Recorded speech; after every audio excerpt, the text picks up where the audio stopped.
Razón de Estado con Dionisio Gutiérrez.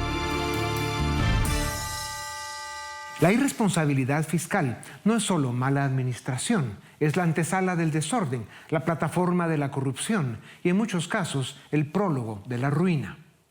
Hay algo profundamente malintencionado en la expansión continua de la deuda pública y los déficits fiscales que algunas naciones acumulan con peligrosa ligereza. No se trata de números en hojas de cálculo ni de tecnicismos presupuestales. Se trata en rigor de una forma de vivir fuera de la realidad, de consumir el futuro para sostener un presente artificial. Cuando un Estado gasta de forma excesiva, no solo está desajustando sus cuentas, está alterando el contrato moral que lo une con sus ciudadanos. Los gobiernos populistas inflan el gasto no para el bien común, sino para engordar amigos, comprar voluntades y colgarse medallas en campañas de humo.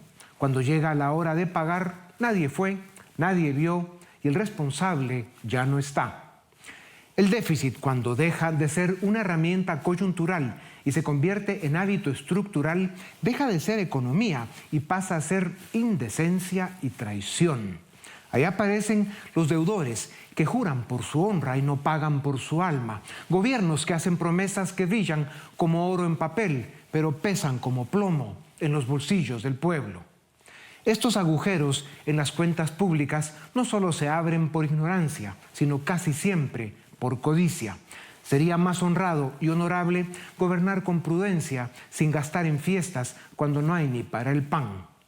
La deuda pública mal gestionada es una hipoteca sobre las espaldas de generaciones que aún no han nacido, un acto de egoísmo colectivo que disfraza de bienestar el desastre que está por venir. El ciudadano común, sin embargo, paga el precio sin comprender del todo las razones y el fondo del drama. El ajuste siempre llega y trae recortes, pobreza, inflación y desempleo. Cada día hay más naciones debiendo lo que no tienen, pagando lo que no hicieron y soñando con gobiernos que un día aprendan a sumar sin robar y a gastar sin mentir. El verdadero drama, además de la deuda pública excesiva, el déficit, la incompetencia y la corrupción, es el desprecio al orden y al Estado de Derecho. En última instancia, la salud fiscal de una nación refleja la disciplina interna de su clase dirigente y la madurez de los ciudadanos. No es posible construir una nación exitosa sobre la base de la mentira contable. La realidad, como siempre, termina cobrando sus cuentas y lo hace con intereses. El mundo se encuentra con los niveles más altos de gasto público y de deuda pública y privada desde la Segunda Guerra Mundial, lo cual pone en riesgo la estabilidad de la economía global. Y si la torcida e innecesaria guerra arancelaria y otras actitudes destructivas de los países grandes continúan, podríamos estar a las puertas de una catástrofe planetaria. Durante el siglo XIX y principios del siglo XX, los gobiernos del mundo procuraban mantener la disciplina fiscal y era motivo de vergüenza gastar más de lo que ingresaba. Sin embargo, luego de la Gran Depresión de los 30, con la influencia de Keynes y el New Deal de Roosevelt, los gobiernos iniciaron un ciclo interminable de expansión del gasto público, que fue financiado con mayores impuestos y más deuda. América Latina se subió a esa peligrosa ola en los 60 y 70, pero terminó quebrando y experimentando una fuerte crisis económica que duró una década.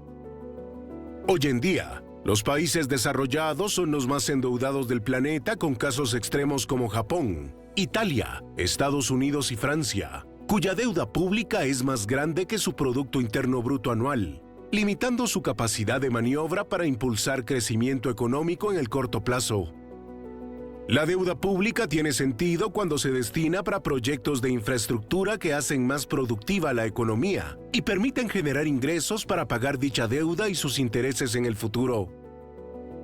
La tragedia actual es que gran parte de la deuda sirve para financiar gasto corriente con subsidios, sistemas de pensión y burocracia, que no generan crecimiento económico y, peor aún, provocan que la deuda sea insostenible en el mediano plazo. Además de gobiernos altamente endeudados, también los hogares y las empresas registran los niveles más altos de endeudamiento desde los años 50, impulsado en gran parte por las políticas monetarias expansivas de los bancos centrales, que reducen artificialmente las tasas de interés e incentivan el consumo. La Gran Depresión de los 30 y la Gran Recesión de 2008 tuvieron en común casi una década de expansión acelerada del endeudamiento de los hogares, que, eventualmente, no pudieron enfrentar los tiempos difíciles y se tuvieron que declarar en quiebra, provocando un descalabro en el sistema bancario. Lo que agrava el panorama actual es que, en medio de tambores de guerra comerciales y militares, los gobiernos están expandiendo el gasto público en armamento, sin reducir los gastos en otros rubros, incrementando con ello los déficits fiscales. Los hogares y los gobiernos deben volver al principio básico de las finanzas, que es no gastar más de lo que ingresa, lo cual evita las crisis económicas. Las deudas deben ser excepción e, idealmente, usadas para fines productivos. Contrario a la creencia popular, la esencia del capitalismo es el ahorro, no el gasto. Los países occidentales en el siglo XIX y los países asiáticos en la segunda mitad del siglo XX lograron salir de la pobreza ahorrando, lo que les permitió generar un círculo virtuoso de inversión, productividad y mayores salarios. El mundo está a tiempo de evitar caer en una grave crisis económica, pero debe hacer el esfuerzo de ordenar sus finanzas. El mundo de hoy exige sacrificios. No olvidemos que las palabras independencia y libertad son hermanas gemelas. La locura de gastar más de lo que ingresa y encima endeudarse para mantener un déficit como método sistemático y permanente para gobernar está llevando cada día a más naciones, incluso naciones desarrolladas, al borde del colapso financiero. Pero los políticos duermen bien. Para conversar sobre el juego sucio y la destrucción que provocan el endeudamiento irresponsable y el déficit fiscal de los políticos populistas, tengo el gusto de presentarles a Hugo Maúl, economista con maestría en economía y experto en banca central. Es fundador y miembro activo del CIEN, uno de los centros de pensamiento económico más prestigiosos de América Latina. Hugo, bienvenido a Razón de Estado. Muchos países tienen hoy niveles de deuda pública superiores al 100% de su Producto Interno Bruto. Japón alcanzó un máximo histórico de más de 260% en 2022. España está arriba del 100%, Francia en 116% y Estados Unidos superó el 121% de su PIB en deuda en 2024. ¿Cuándo se considera que una deuda pública es insostenible y qué indicadores hacen saltar las alarmas? ¿Qué porcentaje del PIB en deuda debiera ser el máximo? Bueno, esa es una pregunta muy importante que tiene muchas aristas. Muchas gracias, Dionisio, por la invitación.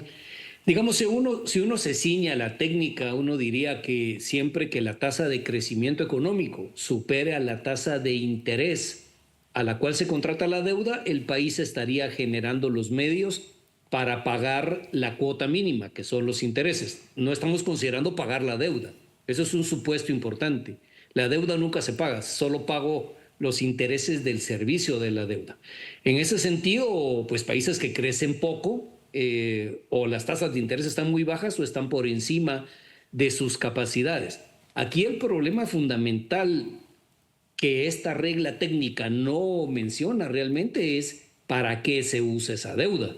Porque cuando esa deuda no se utiliza para generar capacidades adicionales de productividad, de ingresos de las personas, de capacidad de tributación, entonces pues realmente no importa cuál sea la tasa de interés que me cobren y cuál sea el crecimiento económico, es como tirar el dinero al mar sin tener retorno alguno. Entonces yo no me jugaría por un número, sino tener la capacidad de repago, pero tener la certeza que la deuda de verdad va a usos que le van a permitir a la población del país tener mejores niveles de ingreso y de vida.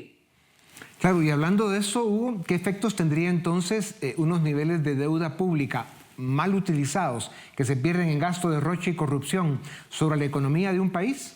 Bueno, el mejor ejemplo de eso creo que es Argentina, en la herencia del kirchnerismo, que lo ha dejado muy patente el presidente Milei, que básicamente se toma deuda para hacer malos proyectos, se toma deuda para mantener una casta, dice él, un grupo privilegiado Y lo peor de todo es que es deuda para pagar la fiesta, no es deuda para aumentar la capacidad productiva, sino es deuda que se va en gasto que al final no termina ayudando al país a ser un país más productivo, y entonces nos quedamos con la deuda y nos quedamos con las miserias de siempre. Claro. Esto de la deuda pública es un tema complejo para la mayoría de los ciudadanos. Danos algunos ejemplos prácticos de cómo el abuso en el endeudamiento público afecta la vida diaria y la economía familiar.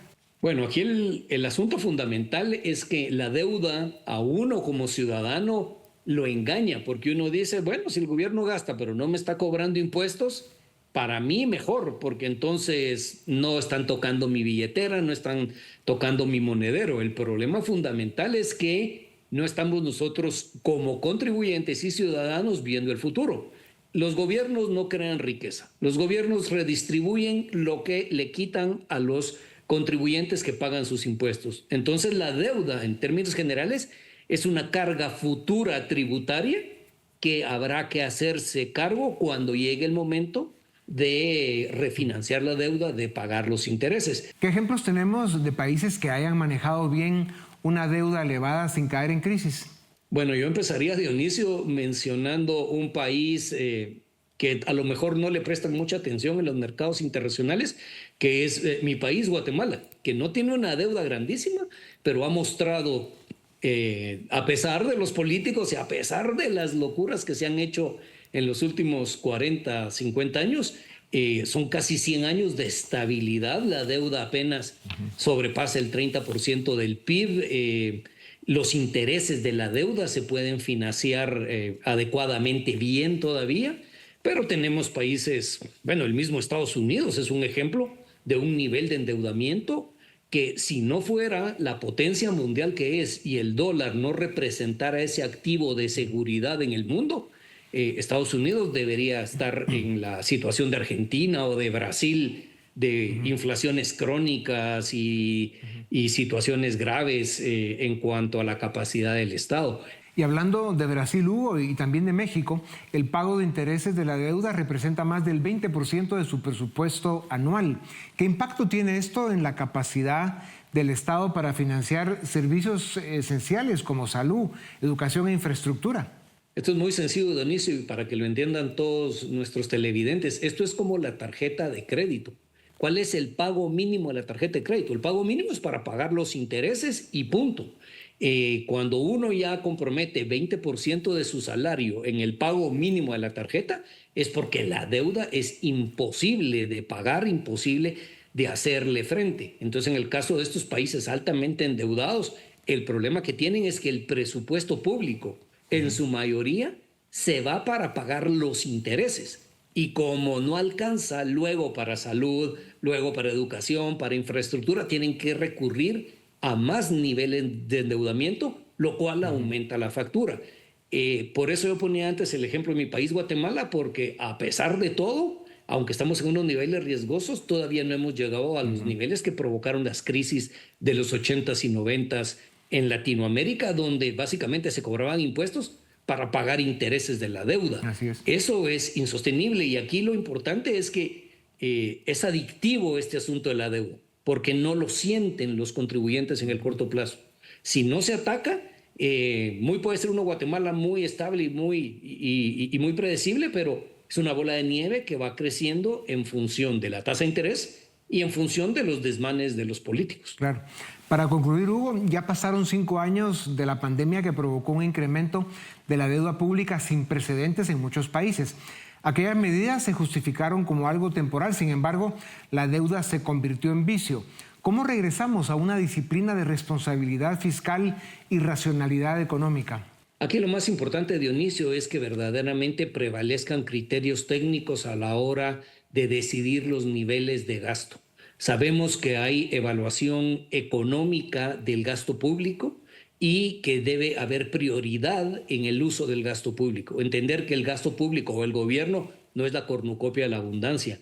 Y nos guste o no nos guste, estemos de acuerdo o no con los métodos, lo que está haciendo el presidente Milei con su motosierra o lo que está haciendo Elon Musk con su hacha destrozadora, al final de cuentas son los últimos medios que tienen los gobiernos para poder reducir esos niveles exacerbados de gasto. La otra es crecer rápidamente, más rápido y más fuerte que lo que crece el endeudamiento.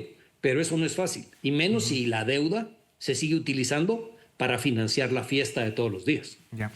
Sacaremos adelante a nuestros países hasta que volvamos a aprender que el crecimiento económico y el bienestar vienen de la inversión, del trabajo duro y del uso responsable y eficiente de los recursos, principalmente los que vienen vía deuda, como ya decías, pues hay que pagarlos y con intereses. Hugo, muchas gracias por tu tiempo. Dejas esta tribuna con muchas buenas reflexiones. Los padres de familia, las amas de casa y los trabajadores que logran un sueldo que alcanza para poco, pero con él deben salir adelante, saben muy bien que no se puede gastar más de lo que ingresa ni se deben asumir deudas que no se puedan pagar. Los políticos y por eso los gobiernos saben menos de esto cada día. Derrochan y se endeudan cuando no se roban el dinero de la gente que paga impuestos.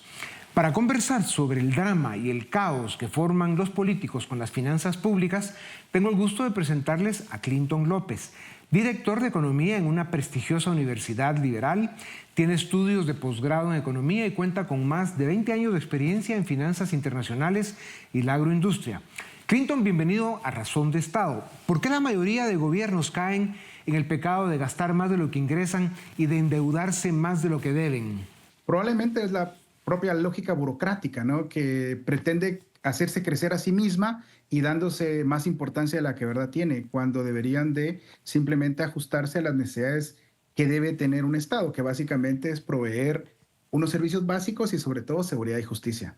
Pero se otorgan más importancia de la que merecen, la lógica de la burocracia, ¿no? Y se hacen crecer a sí mismo, ¿no? Y entonces, obviamente, por interés propio, generan estos grandes déficits que a quien beneficia directamente es a ellos, pero no a la población. Claro, y cuando dices que beneficie directamente a ellos, hay muchos o demasiados gobiernos que tienen gran cantidad de burocracia, que se endeudan y van al déficit para robar, para que haya más posibilidad de corrupción, lo cual es un drama escandaloso, además con pruebas evidentes por todo nuestro continente. Clinton, ¿cuánto dinero se podría ahorrar para usar en las prioridades de los países si no se perdiera tanto en ineficiencia y corrupción? Eso es una pregunta impresionante, ¿no? Porque realmente no solo en corrupción, sino en un montón de actividades estatales que se han creado simplemente para justificar más actividad estatal, pero que no son requeridas realmente para las sociedades. Entonces, yo no sé, yo creo que fácilmente podríamos estar hablando de un 60-70% de los estados que son básicamente innecesarios, pero que crecen por su propia lógica de beneficiarse a sí mismos, ¿no? Y los déficits han sido unos mecanismos más importantes para poder hacerse crecer a sí mismos. Y hay déficit y déficit, ¿no? Hay déficits más dañinos que otros y los que se generan con deuda legítima, digamos, con terceros, pues son dañinos, distorsionan la economía, pero hay otros que son más dañinos y es lo que, por ejemplo, pasó en Argentina durante años, que Milei ha venido a cortar, que es déficit financiado por el Banco Central del país, que le pasa un porcentaje de inflación permanente, perenne y creciente a la población. ¿Cuáles son las tendencias que más preocupan en el crecimiento de la deuda pública a nivel mundial? ¿Qué países están en una situación más crítica y cuáles pueden ser las consecuencias?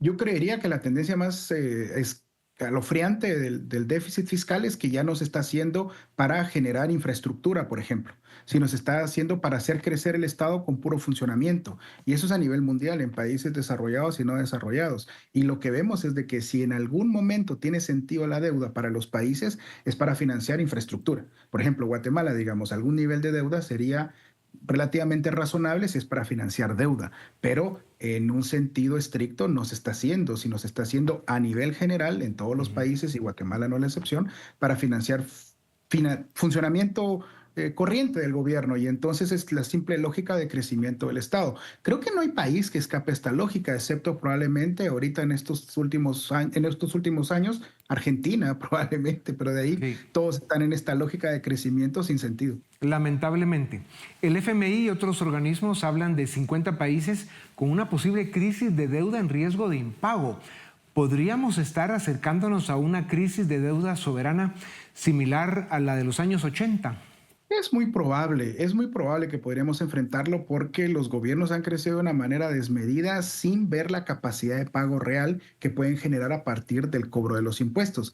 Lo que pasa es de que los gobiernos al final terminan confiando en la capacidad que en la emergencia van a poder tomar como botín el Banco Central y pasarse la autonomía. Es por eso que es mejor una situación como la de Guatemala, donde hay una prohibición explícita de financiar directamente el gasto de gobierno, por lo menos sin una emergencia, digamos, como pasó en COVID, porque si no, lo que hacen con las autonomías de los bancos centrales básicamente es asaltarlas en casos de emergencia, porque las autonomías más o menos funcionan así. Es mejor tener, como en Guatemala, una prohibición constitucional que le dice simplemente no se puede.